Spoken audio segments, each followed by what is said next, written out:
ನಮಸ್ಕಾರ ವೀಕ್ಷಕರೇ, ಮತ್ತೊಂದು ಹೊಸ ಮಾಹಿತಿಯೊಂದಿಗೆ ತಮಗೆಲ್ಲರಿಗೂ ನಮ್ಮ ಒಂದು ಯೂಟ್ಯೂಬ್ ಚಾನಲ್ಗೆ ಸ್ವಾಗತ. ಈ ಒಂದು ವಿಡಿಯೋದಲ್ಲಿ ತಿಳಿಸ್ಕೊಡ್ತಾ ಇರೋ ಮಾಹಿತಿ ಏನಪ್ಪಾ ಅಂತಂದ್ರೆ 2025 ಮತ್ತು 26ನೇ ಸಾಲಿನಲ್ಲಿ ಉಚಿತ ಹೊಲಿಗೆ ಯಂತ್ರ ಯೋಜನೆಗೆ ಅರ್ಜಿಯನ್ನ ಆಹ್ವಾನ ಮಾಡಲಾಗಿದೆ. ಸೊ ಈ ಒಂದು ಯೋಜನೆಗೆ ಅರ್ಜಿಯನ್ನ ಸಲ್ಲಿಸಬೇಕು ಅಂತಂದ್ರೆ ಅರ್ಹತೆಗಳು ಏನಿರುತ್ತೆ, ದಾಖಲೆಗಳು ಏನೆಲ್ಲ ಬೇಕಾಗುತ್ತೆ, ಅರ್ಜಿಯನ್ನ ಸಲ್ಲಿಸಲಿಕ್ಕೆ ಕಂಡೀಷನ್ಸ್ ಏನೇನಿರುತ್ತೆ, ನಂತರ ಈ ಒಂದು ಯೋಜನೆಗೆ ಅರ್ಜಿಯನ್ನ ಸಲ್ಲಿಸಬೇಕು ಅಂತಂದ್ರೆ ಎಲ್ಲಿ ಸಲ್ಲಿಸಬಹುದು, ಇದನ್ನ ನೀವೇ ಸಲ್ಲಿಸಬಹುದಾ, ನಿಮ್ಮ ಒಂದು ಮೊಬೈಲ್ ನಲ್ಲಾಗಿರ್ಬೋದು ಅಥವಾ ಕಂಪ್ಯೂಟರ್ ನಲ್ಲಾಗಿರ್ಬೋದು, ಅಥವಾ ಇದನ್ನು ಕಡ್ಡಾಯವಾಗಿ ಬೇರೆ ಒಂದು ಫ್ರಾಂಚೈಸಿಯಲ್ಲಿನೇ ಸಲ್ಲಿಸಬೇಕಾ ಅನ್ನೋದ್ರ ಬಗ್ಗೆ ಸಂಪೂರ್ಣವಾದಂತಹ ಮಾಹಿತಿಯನ್ನ ತಿಳಿಸ್ಕೊಡ್ತೇನೆ. ಇದ್ರ ಜೊತೆಗೆ ಈ ಒಂದು ಯೋಜನೆಗೆ ಅರ್ಜಿಯನ್ನ ಸಲ್ಲಿಸಲಿಕ್ಕೆ ಕೊನೆಯ ದಿನಾಂಕ ಏನು ಅನ್ನೋದನ್ನ ಕೂಡ ನಾನು ನಿಮಗೆ ತಿಳಿಸ್ಕೊಡ್ತೇನೆ. ವಿಡಿಯೋನ ಪೂರ್ತಿಯಾಗಿ ನೋಡಿ. ಚಾನಲ್ಗೆ ಯಾರೆಲ್ಲ ಹೊಸಬರಿದ್ರು ಚಾನಲ್ಗೆ ತಪ್ಪದೇನೆ ಸಬ್ಸ್ಕ್ರೈಬ್ ಮಾಡ್ಕೊಳ್ಳಿ. ನಾನು ಅಪ್ಲೋಡ್ ಮಾಡುವ ಎಲ್ಲ ಮಾಹಿತಿ ವಿಡಿಯೋಗಳು ನಿರಂತರವಾಗಿ ನೋಟಿಫಿಕೇಶನ್ ಬರ್ತಾ ಇರುತ್ತೆ. ಹೌದು ವೀಕ್ಷಕರೇ, ಈ ಒಂದು ಯೋಜನೆಗೆ ಅರ್ಜಿಯನ್ನ ಸಲ್ಲಿಸಲಿಕ್ಕೆ ನವೆಂಬರ್ 5ನೇ ತಾರೀಕಿಗೆ ಶುರುವಾಗಿದೆ. ಆದ್ರೆ ಈ ಒಂದು ಯೋಜನೆಗೆ ಅರ್ಜಿಯನ್ನ ಸಲ್ಲಿಸಲಿಕ್ಕೆ ಕೊನೆಯ ದಿನಾಂಕವನ್ನ ನಾನು ನಿಮಗೆ ನಂತರ ಹೇಳ್ತೇನೆ. ಇವಾಗ ಈ ಒಂದು ಯೋಜನೆಗೆ ಅರ್ಜಿಯನ್ನ ಸಲ್ಲಿಸುವಂತ ಪ್ರಕ್ರಿಯೆ ಹೇಗಿರುತ್ತೆ, ಇದಕ್ಕೆ ದಾಖಲೆಗಳು ಏನೆಲ್ಲ ಬೇಕು, ಅರ್ಹತೆ ಏನಿರುತ್ತೆ, ಇದ್ರ ಬಗ್ಗೆ ನೋಡ್ಕೊಳ್ಳೋಣ. ಕರ್ನಾಟಕ ಮರಾಠ ಸಮುದಾಯಗಳ ಅಭಿವೃದ್ಧಿ ನಿಗಮದಿಂದ ಈ ಒಂದು ಉಚಿತ ಹೊಲಿಗೆ ಯಂತ್ರಕ್ಕೆ ವಿತರಣಾ ಮಾಡಲಿಕ್ಕೆ ಅರ್ಜಿ ಕರೆಯಲಾಗಿದೆ. ಸರಿನಾ? ಈ ಯೋಜನೆ ಅಡಿ ಸೌಲಭ್ಯವನ್ನು ಪಡೆಯಲು ಇಚ್ಛಿಸುವವರು ಆನ್ಲೈನ್ ನಲ್ಲಿ ಅರ್ಜಿಯನ್ನ ಸಲ್ಲಿಸಬೇಕಾಗುತ್ತೆ. ಅರ್ಜಿ ಸಲ್ಲಿಕೆಗೆ 5 ಗಂಟೆವರೆಗೂ ಕೂಡ ಇಲ್ಲಿ ಕಾಲಾವಕಾಶ ಇರುತ್ತೆ. ಸರಿನಾ? ಇಲ್ಲಿ ಅರ್ಜಿ ಸಲ್ಲಿಸಲಿಕ್ಕೆ ಬೇಕಾಗಿರುವ ಸಾಮಾನ್ಯ ಅರ್ಹತೆಗಳು ಏನೇನಪ್ಪಾ ಅಂತಂದ್ರೆ, ಕರ್ನಾಟಕ ಮರಾಠ ಸಮುದಾಯಗಳ ಅಭಿವೃದ್ಧಿ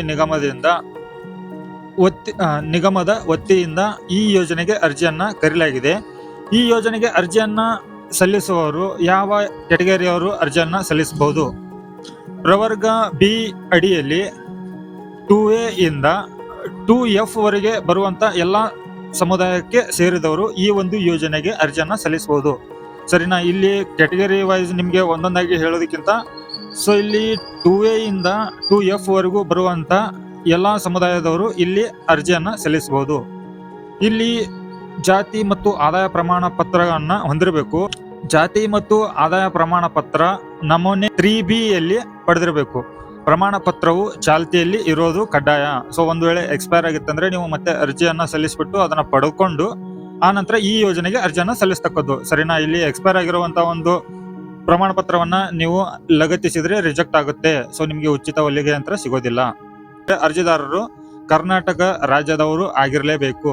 ಸೊ ಅವರ ಒಂದು ವಿಳಾಸ ಕೂಡ ಕರ್ನಾಟಕದಲ್ಲಿನೇ ನೆಲೆಸಿರುವಂತ ಒಂದು ಅಡ್ರೆಸ್ ಆಧಾರ್ ಕಾರ್ಡ್ ದಲ್ಲಿ ಇರಬೇಕು. ಕೆಲವೊಬ್ರು ನಮ್ಮ ಕರ್ನಾಟಕದವರು ಬೇರೆ ಸ್ಟೇಟಿಗೆ ಹೋಗ್ಬಿಟ್ಟು ಅಲ್ಲಿ ನೆಲೆಸ್ತಿರ್ತಾರೆ. ಸೊ ಅಲ್ಲಿ ಅವರಿಗೆ ಅನುಕೂಲಕ್ಕೆ ಬೇಕಾಗಿರುವಂತೆ ಅಡ್ರೆಸ್ ಅನ್ನ ಬದಲಾವಣೆ ಮಾಡ್ಕೊಂಡಿರ್ತಾರೆ.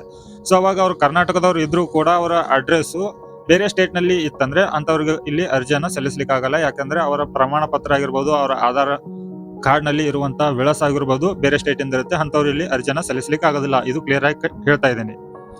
ಸೊ 4ನೇ ಅರ್ಹತೆ ಬಂದ್ಬಿಟ್ಟು ಅರ್ಜಿದಾರರ ವಯಸ್ಸು 18 ವರ್ಷದಿಂದ 55 ವರ್ಷದ ಒಳಗಡೆ ಇರಬೇಕು. ಸೊ 18 ವರ್ಷದಿಂದ 55 ವರ್ಷದ ಒಳಗಡೆ ಇರಬೇಕು ಈ ಒಂದು ಯೋಜನೆಗೆ ಅರ್ಜಿ ಸಲ್ಲಿಸುವಂತ ವಯಸ್ಸು. ಮತ್ತೆ ಇಲ್ಲಿ ಕಂಡೀಷನ್ ಏನಪ್ಪಾ ಅಂತಂದ್ರೆ, ಒಂದು ಕುಟುಂಬದಲ್ಲಿ ಒಬ್ಬರಿಗೆ ಮಾತ್ರ ಈ ಯೋಜನೆಯ ಲಾಭ ಸಿಗುತ್ತೆ, ಉಚಿತ ಹೊಲಿಗೆ ಯಂತ್ರ. ಸೊ ನಿಮ್ಮ ಮನೆಯಲ್ಲಿ 4 ಸದಸ್ಯರಿದ್ರೆ ಅಂತ ಅನ್ಕೊಳ್ಳಿ. ಆ 4 ಸದಸ್ಯರಲ್ಲಿ ಒಬ್ಬರಿಗೆ ಮಾತ್ರ ಈ ಯೋಜನೆಯ ಲಾಭ ಸಿಗುತ್ತೆ. ಅರ್ಜಿದಾರರ ಕುಟುಂಬದ ಆದಾಯ ಮಿತಿ ಬಂದ್ಬಿಟ್ಟು ಗ್ರಾಮೀಣ ಪ್ರದೇಶದವ್ರು ಆಗಿದ್ರೆ 98,000ಗಿಂತ ಕಡಿಮೆ ಇರಬೇಕು. ಸರಿನಾ? ಸೊ 98,000ಗಿಂತ ಜಾಸ್ತಿ ಇದ್ರೆ ಈ ಯೋಜನೆಗೆ ಅರ್ಜಿಯನ್ನ ಸಲ್ಲಿಸ್ಲಿಕ್ಕೆ ಆಗೋದಿಲ್ಲ. ನಂತರ ಇಲ್ಲಿ ನಗರ ಪ್ರದೇಶದವರು ಆಗಿದ್ರೆ 1,20,000ಗಿಂತ ಕಡಿಮೆ ಇರಬೇಕು. 1,20,000ಗಿಂತ ಜಾಸ್ತಿ ಇದ್ರೆ ಅವ್ರಿಗೂ ಕೂಡ ಅರ್ಹರಿರೋದಿಲ್ಲ ಈ ಯೋಜನೆಗೆ ಅರ್ಜಿ ಸಲ್ಲಿಸಲಿಕ್ಕೆ. ಇಲ್ಲಿ ಸ್ಪೆಷಾಲಿಟಿ ಏನಪ್ಪಾ ಅಂತಂದ್ರೆ, ಈ ಒಂದು ಯೋಜನೆಗೆ ಅಂಗವಿಕಲ ಮಹಿಳೆಯರಿದ್ರೆ, ಒಂದು ವೇಳೆ ನಿಮ್ಮ ದೇಹದ ಯಾವ್ದಾದ್ರು ಭಾಗ ಅಂಗವೈಕಲ್ಯತೆಯನ್ನ ಹೊಂದಿದ್ರೆ ಅಂತವರಿಗೆ 5% ಮೀಸಲಾತಿ ಇರುತ್ತದೆ. ಆಯ್ಕೆ ಮಾಡುವಾಗ ಈ ಒಂದು ಯೋಜನೆಗೆ ಯಾರೆಲ್ಲ ಅರ್ಹರಿರ್ತಾರೋ ಅಂತವರಿಗೆ ಆಯ್ಕೆ ಮಾಡುವಾಗ ಸಾಮಾನ್ಯ ಮಹಿಳೆಯರಿಗೆ 33ರಷ್ಟು ಮೀಸಲಿರುತ್ತೆ. ನಂತರ ಅಂಗವೈಕಲರಿದ್ದರೆ ಅಂತವರಿಗೆ 5% ಇರುತ್ತೆ. ನಂತರ ತೃತೀಯ ಲಿಂಗ ಅಂದ್ರೆ ಅದರ್ಸ್ ಜೆಂಡರ್ ಇರುತ್ತಲ್ಲ ಅಂತವರಿಗೆ 1% ಅಂಗವಿಕಲ ಮಹಿಳೆಯರಿಗೆ 2% ಮೀಸಲಿರುವಂಥದ್ದು. ಇಲ್ಲಿ ಕೆಲವೊಂದಿಷ್ಟು ಮಹಿಳೆಯರಿಗೆ ಹೆಚ್ಚಿನ ಒಂದು ಮೀಸಲಾತಿ ಇರುತ್ತೆ. ಇಲ್ಲಿ ವಿಧವೆಯರಿಗೆ, ಪರಿತ್ಯಕ್ತ ಮಹಿಳೆಯರಿಗೆ, HIV ಪೀಡಿತರಿಗೆ, 35 ವರ್ಷ ವಯೋಮಿತಿ ಮೀರಿರುವಂತ 35 ವಯಸ್ಸು ಆಗಿರುವಂತಹ ಅವಿವಾಹಿತ ಮಹಿಳೆಯರಿಗೆ 2% ಮೀಸಲಾತಿ ಇರುತ್ತೆ. ಸೊ ಇಲ್ಲಿ ಇದು ಅರ್ಹತೆಗಳು ಆಯ್ತು. ಈ ಯೋಜನೆಗೆ ಅರ್ಜಿಯನ್ನ ನೀವು ಸಲ್ಲಿಸಬೇಕು ಅಂತಂದ್ರೆ ನಿಮ್ಮ ಮೊಬೈಲ್ನಲ್ಲಿ ಆಗಿರ್ಬೋದು ಅಥವಾ ಕಂಪ್ಯೂಟರ್ನಲ್ಲಿ ಆಗಿರ್ಬೋದು ಅರ್ಜಿಯನ್ನ ಸಲ್ಲಿಸಲಿಕ್ಕೆ ಅವಕಾಶ ಇಲ್ಲ.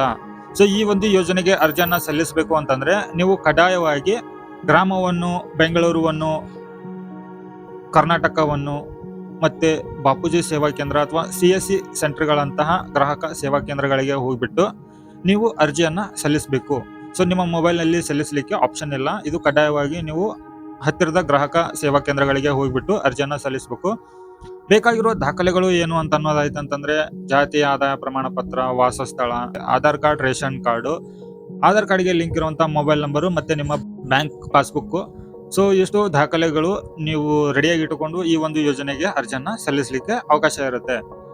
ಸೊ ಈ ಒಂದು ಯೋಜನೆಗೆ ಅರ್ಜಿಯನ್ನ ಸಲ್ಲಿಸಲಿಕ್ಕೆ ಕೊನೆಯ ದಿನಾಂಕ ಬಂದ್ಬಿಟ್ಟು 6ನೇ ತಾರೀಕು 12ನೇ ತಿಂಗಳು, ಅಂದ್ರೆ ಮುಂದಿನ ತಿಂಗಳು 6ನೇ ತಾರೀಕುವರೆಗೂ ಕೂಡ ಈ ಯೋಜನೆಗೆ ಅರ್ಜಿಯನ್ನ ಸಲ್ಲಿಸಲಿಕ್ಕೆ ಅವಕಾಶ ಇದೆ. 6/12/2025 ಈ ಒಂದು ಯೋಜನೆಗೆ ಕೊನೆಯ ದಿನಾಂಕ ಅರ್ಜಿ ಸಲ್ಲಿಸಲಿಕ್ಕೆ. ಈ ಯೋಜನೆ ಬಗ್ಗೆ ಇಲ್ಲಿ ಒಂದು PDF ಅನ್ನ ಡಿಸ್ಪ್ಲೇ ಮಾಡ್ತಾ ಇದ್ದೇನೆ. ಇನ್ನು ಈ ಯೋಜನೆ ಬಗ್ಗೆ ನಿಮ್ಗೆ ಏನಾದ್ರೂ ಸಮಸ್ಯೆ ಇದ್ರೆ ಅಥವಾ ಡೌಟ್ ಇತ್ತಂತಂದ್ರೆ ಕಾಂಟ್ಯಾಕ್ಟ್ ಮಾಡ್ಲಿಕ್ಕೆ ನಂಬರ್ ಕೂಡ ಕೊಟ್ಟಿರ್ತಾರೆ, ನಂತರ ವೆಬ್ ಲಿಂಕ್ ಕೂಡ ಕೊಟ್ಟಿರ್ತಾರೆ. ನಿಮಗೆ ಏನಾದ್ರೂ ಡೌಟ್ ಇತ್ತಂದ್ರೆ ನೀವು ಕಾಂಟ್ಯಾಕ್ಟ್ ಮಾಡಬಹುದು. ನಂತರ ವೆಬ್ ಲಿಂಕ್ ಕೂಡ ಇದೆ, ನೀವು ಇದ್ರ ಬಗ್ಗೆ ಹೆಚ್ಚಿನ ಮಾಹಿತಿಯನ್ನ ತಿಳ್ಕೊಬಹುದು. ಸೊ ಈ ಒಂದು ಯೋಜನೆಗೆ ಅರ್ಜಿಯನ್ನ ಸಲ್ಲಿಸಲಿಕ್ಕೆ ಬಹಳ ಇಂಪಾರ್ಟೆಂಟ್ ಇರುವಂತದ್ದು ಏನಪ್ಪಾ ಅಂತಂದ್ರೆ ಮಹಿಳೆಯರಿಗೆ ಮಾತ್ರ ಈ ಒಂದು ಯೋಜನೆಗೆ ಅರ್ಜಿಯನ್ನ ಸಲ್ಲಿಸಲಿಕ್ಕೆ ಅವಕಾಶ ಇದೆ. ಸೊ ವೀಕ್ಷಕರೇ, ಇಷ್ಟು ಈ ವಿಡಿಯೋದಲ್ಲಿ ಮಾಹಿತಿ ಇರುತ್ತೆ. ಈ ಮಾಹಿತಿ ತಮಗೆ ಉಪಯೋಗ ಆಗಿದ್ರೆ ವಿಡಿಯೋಗೆ ಲೈಕ್ ಕೊಡಿ, ಚಾನಲ್ಗೆ ಸಬ್ಸ್ಕ್ರೈಬ್ ಮಾಡಿ, ಆದಷ್ಟು ವಿಡಿಯೋನ ಎಲ್ಲರಿಗೂ ಶೇರ್ ಮಾಡಿ. ಯಾರಿಗೆಲ್ಲ ಈ ಯೋಜನೆಯ ಅಗತ್ಯ ಇದೆಯೋ ಎಲ್ಲರೂ ಕೂಡ ಸದುಪಯೋಗ ಪಡಿಸ್ಕೊಳ್ಳಿ. ಸೊ ಮತ್ತೆ ಹೊಸ ಮಾಹಿತಿಯೊಂದಿಗೆ ಸಿಗ್ತೀನಿ. ಅಲ್ಲಿವರೆಗೂ ಜೈ ಹಿಂದ್.